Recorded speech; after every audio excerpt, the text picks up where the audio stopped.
करते हैं कि आप सभी हमेशा स्वस्थ रहें, खुश रहें। तो दर्शकों, आज हम आपको एक महत्वपूर्ण जानकारी देने जा रहे हैं कि आखिर नवरात्रों में माँ की ही आराधना क्यों होती है। ये एक बड़ा रहस्यपूर्ण विषय है और इसके ऊपर जो भी कहानियाँ हैं, जो भी उल्लेख हैं, उनसे हम आपको आज रूबरू कराएंगे। तो आइए जानते हैं कि आखिर नवरात्रि में माँ की ही आराधना क्यों की जाती है।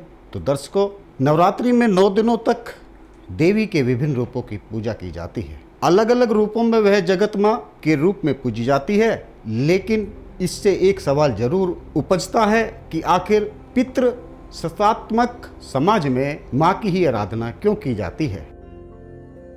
दरअसल हमारी कल्पनाओं में ईश्वर का भव्य स्वरूप होता है। उनकी महानता और सर्वोच्चता को सिर्फ माँ की ममता से ही परिभाषित किया जाता है। दर्शकों, जिस प्रकार एक बच्चा अपनी माँ में सारी खूबियाँ पा लेता है, ठीक उसी प्रकार हम उस ईश्वर को देवी यानी माँ स्वरूप में देखते हैं। पूरी दुनिया में शायद हिंदू धर्म ही एक ऐसा धर्म है जिसमें ईश्वर में मातृभाव को इतना महत्व दिया गया है। माँ की सृजनात्मकता को पूरे संसार से सृजन से जोड़कर देखा जाता है।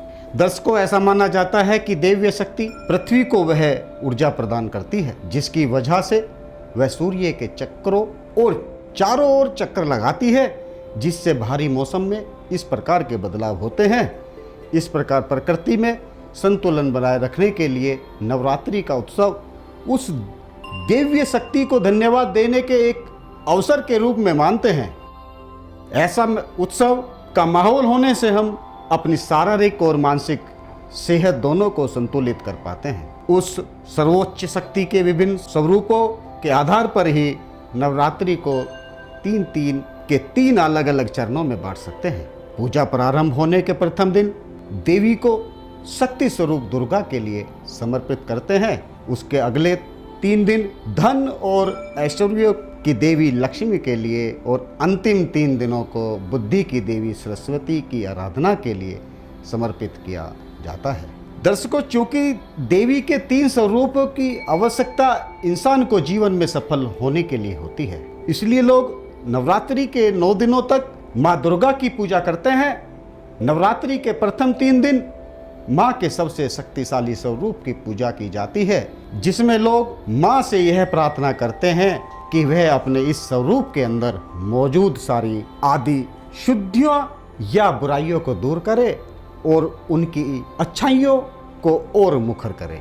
स्व परिवर्तन, स्व शुद्धिकरण के बाद भक्त महालक्ष्मी से न केवल धन या भौतिक सुखों की कामना करता है, बल्कि आध्यात्मिक गुण, स्थिर चित्त, शांति, धैर्य, दया और स्नेह की भावना से परिपूर्ण होने का आशीर्वाद प्राप्त करता है। दर्शकों, महालक्ष्मी की पूजा के बाद लोगों में एक सकारात्मक ऊर्जा का एहसास होता है और वह आंतरिक खुशी पाने की ओर कदम बढ़ा पाता है।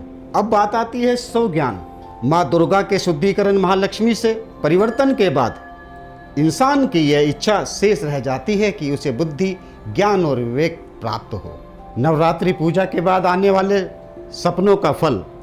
दर्शकों, ध्यान से सुनने वाली बात है कि नवरात्रि पूजा के बाद भक्तों को सपने आते हैं रात्रि में जब, तो उनका जो फल है उस पे हम आपका ध्यान दिलाना चाहेंगे, तो जिसे आप ध्यान से सुने। देवी मंत्रों के साधकों को जप के दौरान अनेक अनुभव होते हैं। इन अनुभवों के जरिए पता चल जाता है कि मंत्र सिद्ध हुआ या नहीं। कुछ ऐसे लक्षण भी होते हैं जिनका अनुभव होने पर मान लेना चाहिए कि मंत्र जप में कोई कमी रह गई है। मंत्र जप करने वाले की शरीर में कुछ प्रतिक्रियाएं होती हैं, कुछ अनुभव होते हैं।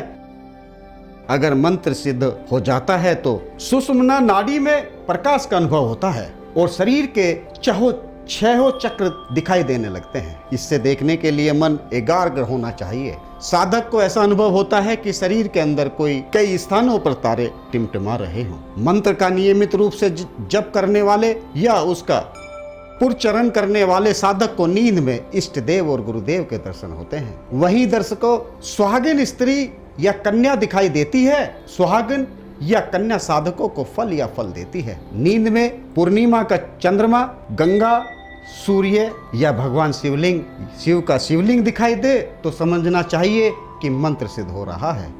इसी तरह अगर जमीन, नाव से नदी, तालाब या समुद्र पार करना, अग्नि की पूजा जलती हुई, आग, हंस, कोयल, मोर, कन्या, छत्र, रथ, दीपक, महल, कमल, हाथी, बैल, फूलों की माला, रुद्राक्ष की माला, समुद्र, हरा पेड़, पर्वत, घोड़ा वगैरह दिखाई दे तो मंत्र सिद्धि का लक्षण मानना चाहिए। इसी तरह उगता हुआ सूर्य, तारों से भरा आकाश अपने आप को चढ़ता हुआ देखे तो ये सिद्धि के लक्षण ही हैं। ऋषियों ने मंत्र सिद्धि के और बहुत से लक्षण बताए हैं। सपन में दही चावल खाना, सफ़ेद वस्त्र पहनना, शरीर में सफ़ेद चंदन का लेप करना, खून से अपने आप को नहाते देखना, पितृ, गाय, ब्राह्मण या राजा को देखना, सोने चांदी के बर्तन में खुद को भोजन करते हुए देखना, यह सब सिद्ध मंत्र सिद्धि के लक्षण हैं। तो दर्शकों, माँ जगदम्बा की उपासना के दौरान अगर साधक इस तरह का स्वप्न देखता है तो उसे दूने उत्साह से उपासना में मन लगाना चाहिए। सिर्फ मंत्र जप ही नहीं, जगदम्बा की किसी विधि से उपासना की जाए तो ऐसे सगुन होने लगे तो साधक की मनोकामना पूर्ण होती है। तो दर्शकों, ये जानकारी हमने आपको बताई। अगर आपको पसंद आए तो चैनल को सब्सक्राइब करें और लाइक करें। और हम भी प्रार्थना करते हैं माँ भगवती आपके जीवन में बहुत सारी तमाम खुशियाँ लाएं। जय माँ भवानी, जय माँ जय।